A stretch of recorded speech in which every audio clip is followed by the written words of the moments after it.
Hello guys, आज मैं 2020 में रिलीज हुई मूवी मॉन्स्टर हंटर का हिंदी शॉर्ट एक्सप्लेनेशन लाया हूँ। इस मूवी के राइटर और डायरेक्टर पॉल डब्ल्यू.एच. एंडरसन है। यह एक एक्शन फैंटेसी मूवी है जिसे IMDb पर मिले हैं 4.3 स्टार, जो कि एक काफी अच्छी रेटिंग है। सो गाइस, मूवी शुरू होते ही हम एक अलग ही दुनिया को देखते हैं जिससे मूवी में न्यू वर्ल्ड कहा गया है। यहाँ हम रेगिस्तान के लहरों पे जहाज को चलते देखते हैं जिसे कोई मॉन्स्टर फॉलो कर रहा होता है। इस जहाज पर हम काफी सारे ट्रेंड मॉन्स्टर हंटर को देखते हैं जो इस न्यू वर्ल्ड के विशालकाय भयानक मॉन्स्टर का शिकार करते हैं। जब ये रेगिस्तान से गुजर ही रहे होते हैं तभी इन पर अचानक ही एक भयानक मॉन्स्टर डियाब्लोस अटैक कर देता है, जिसके कारण इनके जहाज और लोगों को काफी क्षति पहुंचती है और इसी वजह से ये लोग उस मॉन्स्टर का कुछ नहीं कर पाते हैं और अपनी जान बचाकर यहाँ से भागते हैं। इसी बीच इनका साथी भी उस जहाज से गिर जाता है जो हमें रेगिस्तान में पड़ा हुआ दिखता है। इसके बाद सीन यहाँ से शिफ्ट होती है और हम अपनी आज की दुनिया रियल वर्ल्ड को देखते हैं, जहाँ US आर्मी की एक टीम रेगिस्तान में होती है जो इसके पहले यहाँ आए ब्रावो टीम को मरुस्थल में ढूंढ रही होती है, जिसे लीड कैप्टन आर्टेमस कर रही थी, जो हमारी इस मूवी की प्रोटैगनिस्ट है। इसी बीच यहाँ अचानक ही एक तूफान आ जाता है और रेगिस्तान में लगे पिलर पर बने इंक्रिप्शन भी ग्लो करने लगते हैं, जहां ये टीम इस तूफान में फंसकर उस पोर्टल में गिरकर न्यू वर्ल्ड में आ जाते हैं। फिर ये मैप में अपना लोकेशन देखते हैं, जो इन्हें नहीं पता चलता कि ये लोग अब कहां हैं, क्योंकि इनके चारों तरफ दूर दूर तक रेगिस्तान फैला होता है, जहां इन्हें काफी दूर एक स्काई टावर दिखता है जहां का वेदर थोड़ा अलग होता है। फिर इन्हें इसके पहले यहाँ आए ब्रावो टीम की बुरी तरह से जली हुई डेड बॉडी मिलती है, जहाँ काफी सारे बुलेट किसी पर फायर की गई थी। सो इसके बाद ये लोग यहाँ से आगे बढ़ते हैं, तब इन्हें बहुत बड़ी डायनासोर्स की स्केलेटन मिलती है जिसे ये लोग देखने लगते हैं। तभी हम उस मॉन्स्टर हंटर को देखते हैं जो यहाँ से भागने के लिए तीर चलाकर वार्न करता है, लेकिन ये लोग इसका इशारा नहीं समझ पाते हैं और उस पर ही बुलेट फायर करने लगते हैं। तभी इन पर मॉन्स्टर डियाब्लोस अटैक कर देता है, जिसे मारने के लिए लोग काफी सारे बुलेट्स और ग्रेनेड्स चलाते हैं, लेकिन ये लोग उसका कुछ भी नहीं कर पाते हैं और इनके 2 सोल्जर भी वह मॉन्स्टर मार डालता है। जिसके बाद ये लोग अपनी जान बचाकर यहाँ से भागते हैं और एक गुफा में जाकर छुपते हैं। यहाँ पर भी एक मॉन्स्टर स्पाइडर आकर इन पर अटैक कर देता है और उसकी डंक कैप्टन आर्टेमस को लग जाती है, जिसके कारण वह पैरालाइज हो जाती है। इसी बीच यहाँ काफी सारे मॉन्स्टर स्पाइडर आकर इन पर अटैक करने लगते हैं और हंटर इन्हें बचाने के लिए दूर से ही स्पाइडर को मार रहा होता है, लेकिन यहाँ बहुत सारे स्पाइडर होते हैं जिसके कारण ये सारे सोल्जर एक एक करके इन स्पाइडर द्वारा मारे जाते हैं। इसके बाद हम कैप्टन आर्टेमस को जागते देखते हैं, जिसकी आंख इन स्पाइडर के घर में खुलती है जो इन स्पाइडर के जाल में फंसी हुई होती है। यहाँ इसके सोल्जर भी मरे हुए लटके होते हैं। सो यहाँ से ये बाहर जाने लगती है। तभी से ये रियलाइज होता है कि ये इस मॉन्स्टर स्पाइडर के जाल में, जहाँ इनके चारों ओर काफी सारे स्पाइडर होते हैं और उनके जाल बने होते हैं, जहाँ से बचना नामुमकिन होता है। तभी से अपनी स्क्वाड का एक सोल्जर मिलता है जिसके सीने में बहुत दर्द हो रहा था। जब वो अपनी शर्ट को हटाकर देखता है तब उसे काफी सारे स्पाइडर के छोटे छोटे अंडे मिलते हैं जिसमें से स्पाइडर निकल रहे होते हैं। तभी उसे एक मॉन्स्टर स्पाइडर मार डालता है। ये सब देखकर आर्टेमस बहुत डर जाती और यहाँ से भागने के लिए इन स्पाइडर को जलाकर मारने की कोशिश करने लगती है और जैसे तैसे इस गुफा से अपनी जान बचाकर बाहर आती है, जहाँ ये मॉन्स्टर सनलाइट के कारण उस पर अटैक नहीं कर पाता। सो यहाँ ये अपनी स्क्वाड की बची अकेली सोल्जर थी। फिर ये अपनी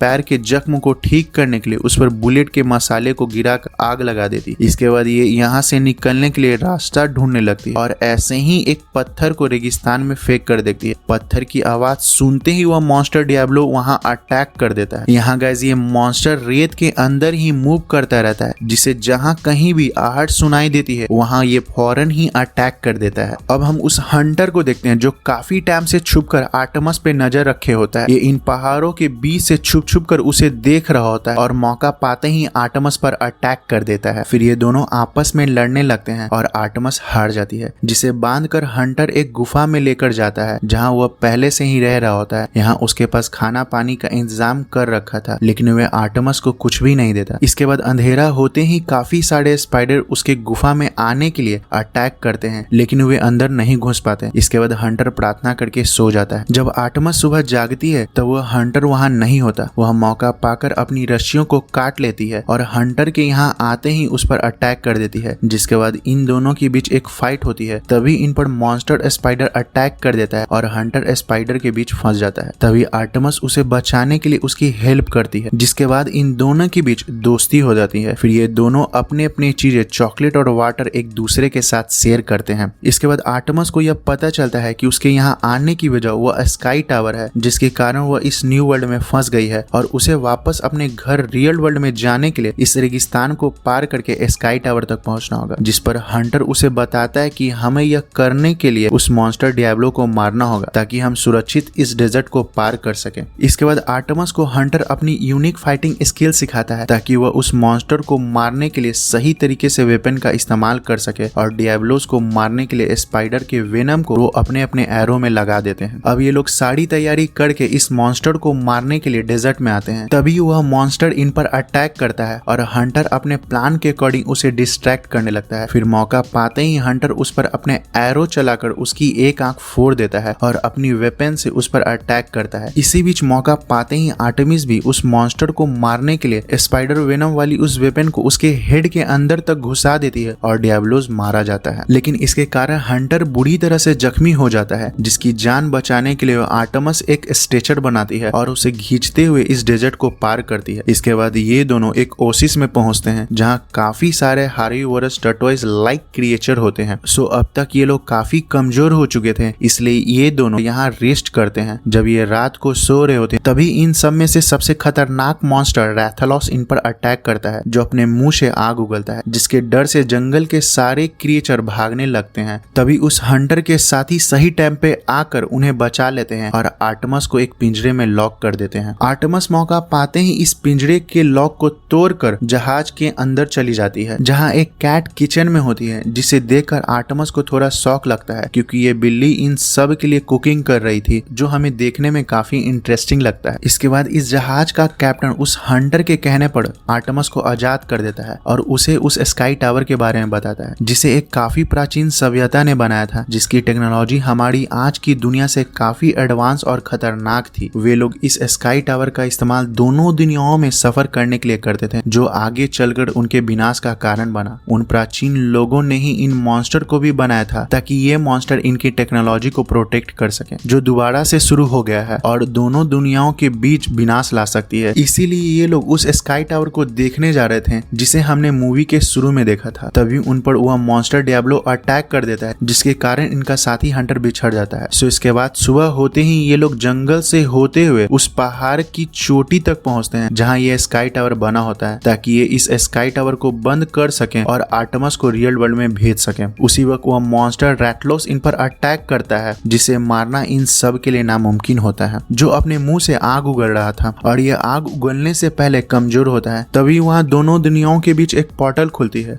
और आर्टेमिस उसमें कूद जाती है। इसके बाद वह हमारे रियल वर्ल्ड में जाती है, जहाँ उसे ढूंढते हुए फौरन ही यूएस आर्मी आ जाती है और उसे स्ट्रेचर पर लिटाकर यहाँ से ले जाने लगती है। तभी यहाँ पोर्टल खुलती है और उसमें से रैथलोस मॉन्स्टर हमारे रियल वर्ल्ड में आकर इन सब पर अटैक कर देता है। फिर यहाँ पूरी आर्मी आ जाती है और रैथलोस को मारने के लिए उस पर अटैक करने लगती है, लेकिन इन सब से उस मॉन्स्टर को एक खरोच तक नहीं आता, जिसे वे खिलौने जैसा डिस्ट्रॉय कर देता है। सो यहाँ कैप्टन आर्टेमिस को यह बात पता होती है कि यह मॉन्स्टर आग उगलने से पहले थोड़ा वीक होता है, इसीलिए वे थोड़ा दिमाग लगाती है और उस मॉन्स्टर के आग उगलने से पहले ही उसके मुंह के अंदर ही एक विस्फोट कर देती है, जिसके कारण वह मॉन्स्टर अंदर से ही जलने लगता है। तभी हम यहाँ उस हंटर को भी देखते हैं, जो उस मॉन्स्टर पर अंधाधुंध विस्फोटक फायर करने लगता है। और गाइज एक जोरदार धमाके के साथ ये विशालकाय खतरनाक मॉन्स्टर रैथलोस मारा जाता है। इसके बाद हम यहाँ उस न्यू वर्ल्ड के जहाज के उस कैप्टन को देखते हैं। तभी यहाँ एक बहुत बड़ी तूफान के बीच दोनों दुनियाओं के बीच का पोर्टल खुलता है और उसमें से एक और खतरनाक मॉन्स्टर इन पर अटैक करता है। ये सभी अपने अपने वेपन को लड़ने के लिए तैयार करने लगते हैं और बूम,